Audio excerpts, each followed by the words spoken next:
Ar ôl gwylio'r gêm hynod agos rhwng Serbia a Chymru o Sul, mae'n siŵr bod nifer ohonoch chi wedi bod yn meddwl, lle yn union mae hynny wedi gadael Cymru?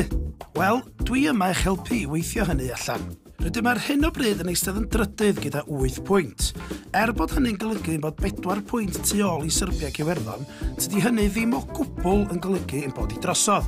Wrth gofio bod na dal bosib 12 pwynt ar gael i'w ennill yn y 4 gêm sydd ar ôl. Heb os, mi fydd y rownd nesaf o gemau yn un o'r rhai pwysicaf i Gymru. Bydd Awstria, a oedd yn cael ei cysidro un o'r tîmau gorau i ennill y gyngrair ar y dechrau, yn ymweld â Chaerdydd, tra bydd Iwerddon a Serbia yn gwynebu Moldova a Georgia, sef y ddau dîm sydd yn eistedd ar waelod y gyngrair. Os y grawn golli yn erbyn Awstria a chanlyniadau y gemau eraill yn mynd yn ein herbyn, yna ddim y fath mategol amhosib, fe fydd hi mwy neu lai drosodd ar yr ymgyrch.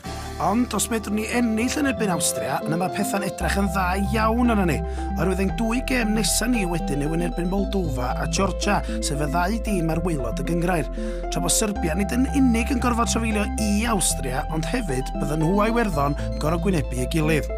Ar ôl Awstria, dim ond 1 tîm o'r 4 tîm uchaf y bydd Cymru'n gorfod ei gwynebu, a honno fydd y gêm olaf adref yn erbyn Iwerddon.